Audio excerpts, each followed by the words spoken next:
Nous allons parler ici de cesser de mettre de la pression sur Dieu pour le forcer à nous guérir. Alors l'une des raisons pour laquelle une personne peut ne pas voir la guérison se manifester ou voir n'importe quel sujet de prière d'ailleurs être exaucé, eh bien vient du fait qu'elle cherche à mettre de la pression sur Dieu pour le forcer à intervenir. On y va au forcing.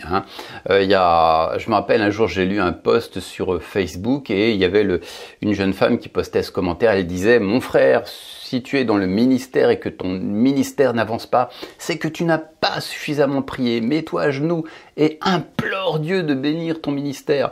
Mon frère, ma sœur, si tu es célibataire et que tu ne trouves toujours pas de conjoint, alors c'est que tu n'as pas suffisamment prié. Tu dois te mettre à genoux et implorer Dieu de te donner ton mari ou ta femme. Et bref, il y avait toute une litanie de besoins et à chaque fois celle-ci concluait: mon frère, ma sœur, c'est que tu n'as pas assez prié. Et dans tous les commentaires: allez, vas-y, prêche ma sœur, tu as raison, amen. Tout le monde était d'accord. Non, en fin de compte, j'avais plutôt tendance à dire non, justement, arrête de prier, Dieu t'a entendu, hein. Et en fait, tout ça, ça procède plutôt de l'incrédulité, du doute. Et c'est pas une question de prière. Je suis pas en train de diminuer l'importance de la prière. Nous devons prier, certes. Mais il y a certaines personnes qui savent demander, mais qui ne savent pas recevoir. C'est plus une question d'approche que de prière. Il y a un temps pour prier, il y a un temps aussi pour apprendre à recevoir. Et souvent, c'est pas le sujet de la prière qui importe dans l'exaucement, dans l'obtention d'un résultat, mais c'est plutôt notre approche, hein. Par exemple, je sais que pendant des années, moi, quand j'ai quitté la Poste, il a fallu que je trouve un nouveau travail et j'ai essayé de réintégrer le domaine de la presse et la presse ne marchait plus, donc j'avais juste quelques petites responsabilités et je travaillais dur, je priais surtout beaucoup pour que Dieu ouvre les portes et que je puisse me faire à nouveau une situation dans le domaine de la presse. Et le fait est que j'avais beau prier, rien ne marchait et tout simplement le domaine de la presse ne marche plus aujourd'hui avec l'avènement d'Internet, donc il a fallu juste que je change mon approche et que je me dirige vers une nouvelle voie professionnelle. Donc j'aurais pu encore prier 10 ans, 20 ans pour réussir dans le domaine de la presse. Aujourd'hui, le domaine de la presse est un sujet qui est complètement bouché. Donc bien souvent, c'est pas une question de prière, de combien nous prions, c'est plus une question d'approche. Est-ce que nous avons la bonne approche par rapport à nos besoins ? Et bien souvent, les gens prient sans cesse, mais en fait, il y a de l'incrédulité dans leur prière. Le fait même qu'ils cherchent à prier sans cesse plus pour leur situation, ça procède de l'incrédulité. Parce que une fois que tu as prié, que tu as exposé ton besoin à Dieu, tu peux croire que Dieu t'a exaucé. Pourquoi continuer à prier au sujet d'une chose que tu as demandé? Parce que tu sais que Dieu t'a exaucé. Maintenant, lisez ce verset. Voici l'assurance que nous avons auprès de lui. Si nous demandons quelque chose selon sa volonté, il nous écoute. Et si nous savons qu'il nous écoute, quoi que ce soit que nous demandions, nous savons que nous possédons ce que nous lui avons demandé. Lorsque vous priez au sujet d'une chose que Dieu veut vous donner, quelque chose qui est en accord avec sa volonté, la Bible dit que nous savons que nous possédons ce que nous lui avons demandé. Nous savons que nous possédons ce que lui avons demandé, pas parce que nous le voyons de nos yeux, mais parce que nous le voyons avec les yeux de notre cœur. C'est ce que Jean ici dit, nous savons. Lorsqu'il dit nous savons, c'est-à-dire que nous voyons avec les yeux de notre cœur que nous possédons déjà ce que nous lui avons demandé. Donc les gens passent leur temps à chercher à mettre de la pression sur Dieu pour le forcer à leur donner quelque chose. Mais si vous faites des prières qui sont en accord avec la parole de Dieu, pas la peine de prier encore et encore. Vous savez que vous possédez ce que vous lui avez demandé. Sinon, si vous continuez à prier, c'est de l'incrédulité. Il y a certaines cultures comme ça qui mettent, pour qui la prière est très très importante. Ils en viennent souvent à la prière. On aime bien prier longtemps, 2 heures, 3 heures, jusqu'à 10 heures. J'ai même vu des gens prier non-stop pendant une semaine. Non, si tes prières sont bibliques, tu fais une simple demande, et tu sais que tu l'as. Voilà, pas la peine d'implorer Dieu pendant des heures et des heures. Tu sais que Dieu t'a exaucé parce que ta prière est biblique. Et en ce qui concerne la santé, nous savons que c'est dans la volonté de Dieu de nous guérir. Nous savons que nous faisons des prières bibliques, donc il nous suffit de prendre la guérison, et ensuite à cet instant précis, nous savons que nous sommes guéris. Pas parce que nous nous sentons mieux, mais parce que nous avons fait une prière qui est conforme à la volonté de Dieu. Alors je reviendrai dans une autre vidéo sur comment prier pour notre guérison. Mais je vais revenir au message principal qui est de ne pas mettre de la pression sur Dieu pour le forcer à intervenir. Alors, on a vu ça pour ce qui est de la prière, mais un autre moyen par lequel souvent nous mettons de la pression sur Dieu pour le forcer à intervenir, eh bien, c'est par toutes sortes de techniques qui seraient supposées faciliter la guérison. Quand j'étais un jeune converti, il y avait des livres, des mouvements de la foi, des prédicateurs du mouvement de la foi. Il y avait toujours des méthodes en 5 points, en 10 points, en 12 étapes. Voilà, il faut confesser la parole de Dieu, il faut rendre grâce, il faut donner plus d'offrandes, il faut faire ceci, faire cela. Et il y a toute une litanie d'œuvres religieuses que l'on devrait faire, comme si en fin de compte Dieu avait besoin qu'on lui fie un petit coup de main, quoi. Et en fait, il y a beaucoup d'incrédulité derrière tout ça. J'ai écouté le témoignage, j'ai déjà parlé de cet homme, un homme qui s'appelait Mike H. Et Mike, eh bien, avait une grosse tumeur, mais de la taille d'un ballon de football presque, sur son poitrail. C'était un cancer en fait. Et c'était un homme qui avait été élevé dans les mouvements de la foi, qui repose beaucoup sur des techniques, des recettes de cuisine. On lui avait dit notamment, pour la guérison, tu dois confesser la parole de Dieu, tu dois prendre plein de versets bibliques relatifs à la guérison de Dieu, les déclarer, les revendiquer, les confesser. Donc il passait son temps pendant 8 ans à déclarer la parole de Dieu, il faisait les 100 pas dans sa chambre, alléluia, par les meurtrissures de Jésus, je suis guéri. On lui a dit aussi de prendre autorité contre les symptômes, donc il passait son temps à prendre autorité. Je prends autorité et j'ordonne à cette tumeur de partir au nom de Jésus. On lui a dit aussi, tu dois marcher par la foi, tu peux rendre grâce dès à présent pour la guérison. Et donc il passait de longues séances d'action de grâce pour rendre grâce à Dieu pour la guérison. Bref, il y avait toute une succession de choses et au bout de 8 ans, aucun résultat, non seulement aucun résultat, mais sa situation même empirait, ça puait la chair dans sa maison. Sa femme devait lui faire des gros pansements, d'ailleurs c'était même plus des pansements, c'était carrément des soutiens-gorge de femme qu'il était obligé de mettre sur sa plaie. Il était désespéré, il dit mais Seigneur, et puis un jour il s'est mis en colère, il dit mais Seigneur, je fais toutes sortes de choses et il ne se passe rien. Et un jour il est tombé sur un enseignement qui disait vous l'avez déjà, vous êtes déjà guéri. Jésus vous a déjà guéri il y a 2000 ans à la croix. Donc cessez de demander à Dieu de vous donner quelque chose qu'il vous a déjà donné. Et là, il y a une lumière qui s'est faite dans son esprit. Il s'est dit, mais c'est comme si depuis toutes ces années, je mettais de la pression sur Dieu pour lui démontrer combien je croyais en lui, pour le forcer à agir. Et je ne dis pas que toutes ces choses sont mauvaises, qu'il ne faut pas déclarer les versets bibliques, rendre grâce à Dieu, vous voyez, toutes sortes de choses, mais lui, il le faisait dans la perspective de convaincre Dieu d'intervenir. En fait, il y avait de l'incrédulité derrière toutes ces œuvres religieuses, toutes ces techniques, toutes ces astuces. Il y avait beaucoup d'incrédulité. Il y avait la notion qu'il devait démontrer à Dieu sa foi, qu'il devait le motiver en quelque sorte à intervenir. Et là, il a compris en fin de compte qu'il avait déjà été guéri. Nous pouvons confesser la parole de Dieu, non pas pour convaincre Dieu d'intervenir, mais pour enraciner notre esprit dans la vérité. Et si on loue Dieu, c'est pas comme une œuvre religieuse pour le forcer à intervenir. On rend grâce à Dieu parce que tout simplement, nous-mêmes, nous apaisons notre cœur dans des situations de souffrance, de maladie, et nous maintenons notre cœur dans une position de foi. Voilà. Mais c'est pas nos louanges qui vont convaincre Dieu d'intervenir. Et donc cet homme a complètement renoncé à faire quoi que ce soit. Il a dit, mais pourquoi faire quelque chose? Il a réalisé qu'il était guéri. Pour lui, c'était réel. Et pendant 5 mois, il ne s'est absolument rien passé. Sa tumeur était toujours aussi grosse, ça puait la chair pourrie. Mais lui, il était vraiment dans la paix parce qu'il savait qu'il était guéri. Il n'attendait pas la guérison. Il n'était pas patient vers la guérison. Il était guéri. Et peu importe ce qu'il voyait, il savait dans son cœur qu'il était déjà guéri. Donc il a complètement cessé de chercher à convaincre Dieu, à déclarer la parole de Dieu, à faire toutes sortes de trucs, voilà. Il était vraiment dans le repos de la foi. Il était déjà guéri.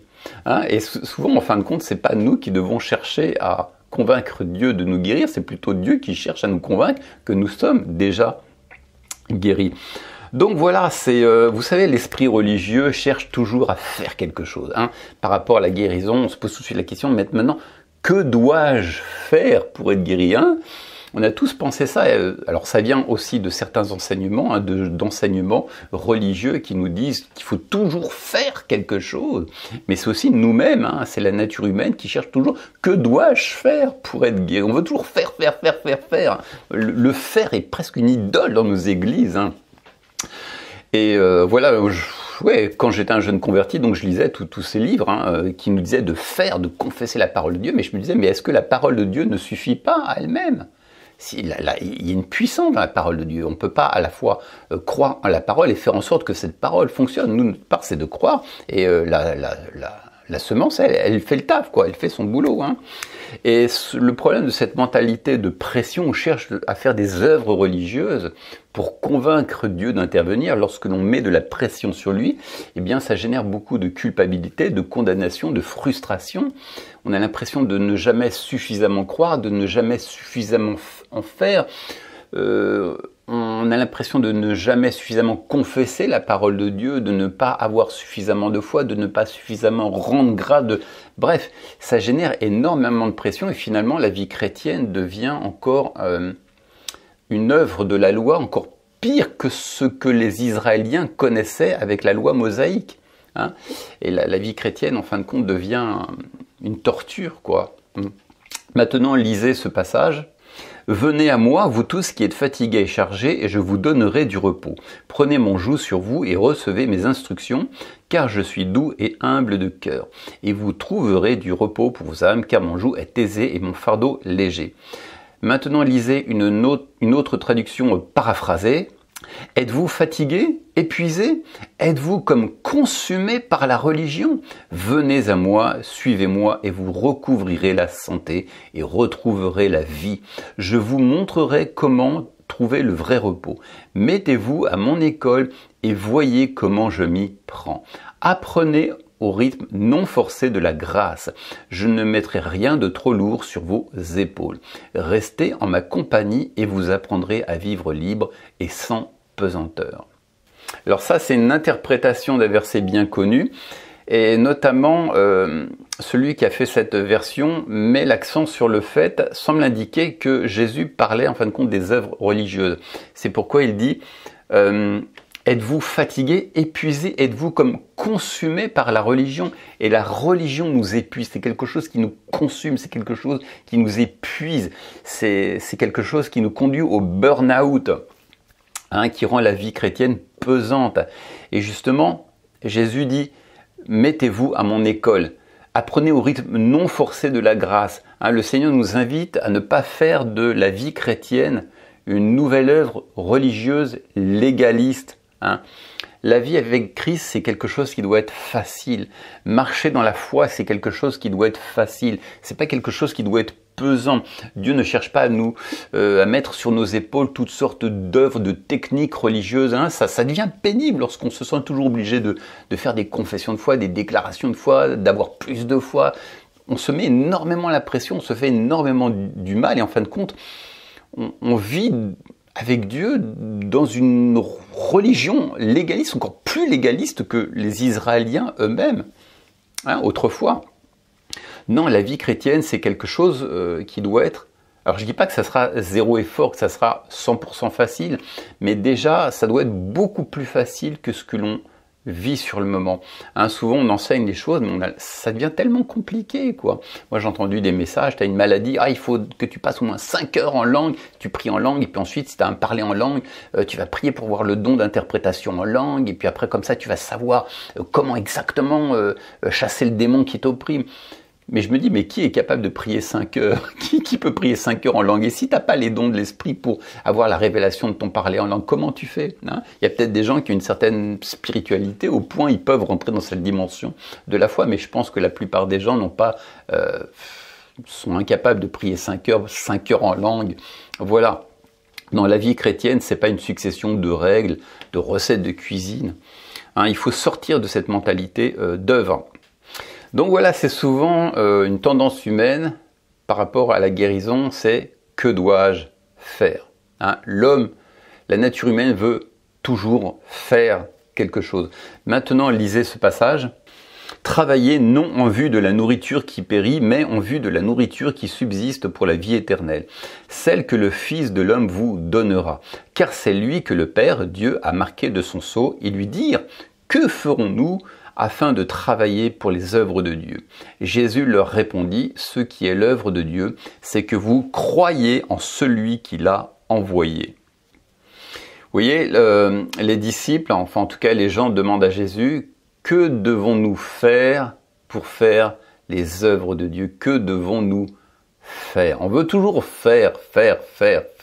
Et Jésus leur dit, voici l'œuvre de Dieu, c'est que vous croyez en celui qui l'a envoyé. Notre responsabilité, c'est pas de faire, notre responsabilité, c'est de croire. Croyez que Dieu vous a déjà guéri il y a 2000 ans à la croix en Jésus-Christ. Croyez en sa bonté, croyez en son amour. Dieu ne vous demande pas de vous agiter à faire des œuvres religieuses, à faire une litanie de choses qui peuvent devenir extrêmement oppressantes. Juste croyez. Comment croit-on? Eh bien, lorsque nous entrons dans le repos de la foi. Il y a un autre verset aussi qui dit « Ne crains pas, crois seulement ». Ça, c'est un malade qui voulait être guéri et Jésus lui dit « Ne crois pas, crois seulement ». La seule chose que nous devrions faire, c'est de croire. Croire en son amour, croire en sa fidélité. Croire en ce fait que Jésus s'est chargé de nos maladies. Croire en ce fait qu'il veut nous guérir même si nous ne sommes pas parfaits, même si nous avons encore des choses dans notre caractère qui ont besoin d'être renouvelées. C'est la seule chose que nous devons faire et nous devons au contraire plutôt nous efforcer de rester dans le repos de la foi. Précisément, nous efforcer même de ne rien faire parce qu'on a toujours cette tendance, faire. Il faut arrêter de faire, arrêter de mettre de la pression sur Dieu. Juste crois que Dieu t'a guéri, c'est tout. Reste dans ce repos de la foi comme quoi tout est déjà accompli. Voilà. Et ensuite, à la limite, alors là, je ne parle pas forcément de la guérison, mais dans un autre domaine, effectivement, des fois, ça peut arriver, on prie pour un travail, pas de travail. Là, peut-être que tout simplement, la niche professionnelle dans laquelle tu cherches du travail ne marche plus. Peut-être qu'il faut changer autre chose, peut-être qu'il faut changer de stratégie. Mais si vous voulez, c'est pas de mettre de la pression sur Dieu qui va amener cette situation à changer. Alors pour terminer, je vais vous lire une prophétie qui a été apportée par un homme de Dieu. C'est Kenneth Hagin qui a reçu cette prophétie de la part du Seigneur. Lisez celle-ci. Ne craignez pas, croyez seulement. Deux petits mots si simples et faciles à recevoir. L'intellectualisme nous exhorte, il faut faire quelque chose. Levez-vous, travaillez, forcez-vous et cherchez. Mais croyez seulement sont les paroles de la bouche du Maître que vous devez recevoir. Recevez donc ces paroles et croyez seulement. Trouvez du repos pour votre esprit, votre âme et votre corps. Croyez seulement car il est le grand médecin, celui qui pourvoit est votre ami. Oui, croyez seulement car le grand physicien est à l'œuvre en vous. La nature humaine veut toujours faire quelque chose. Qu'est-ce que je dois faire? Oh, je dois confesser la parole de Dieu. Oh, je dois me lever à 3 heures du matin dans le jeûne et dans la prière. Et je dois intercéder pour ma guérison. Je dois rendre grâce. Voilà, toutes sortes d'œuvres religieuses dans lesquelles on cherche à mettre la pression sur Dieu. On cherche à le convaincre. Non, tout est déjà accompli. Nous sommes déjà guéri, il faut juste recevoir. Et ce dont nous avons besoin, ce n'est pas nécessairement de prier plus, mais juste de croire mieux. Voilà, tout simplement, de croire que tout est déjà accompli. Vous n'êtes pas Dieu. Nous n'avons absolument aucun pouvoir sur les circonstances. Les gens cherchent à être Dieu, mais nous n'avons aucun pouvoir. Vous aurez beau confesser, ça ne va rien changer. C'est pas non plus en donnant plus d'offrandes que Dieu va vous bénir, parce que la guérison c'est un don gratuit. Voilà, c'est tout ce que je voulais partager avec vous. Je vous donne rendez-vous pour une prochaine vidéo. Ciao!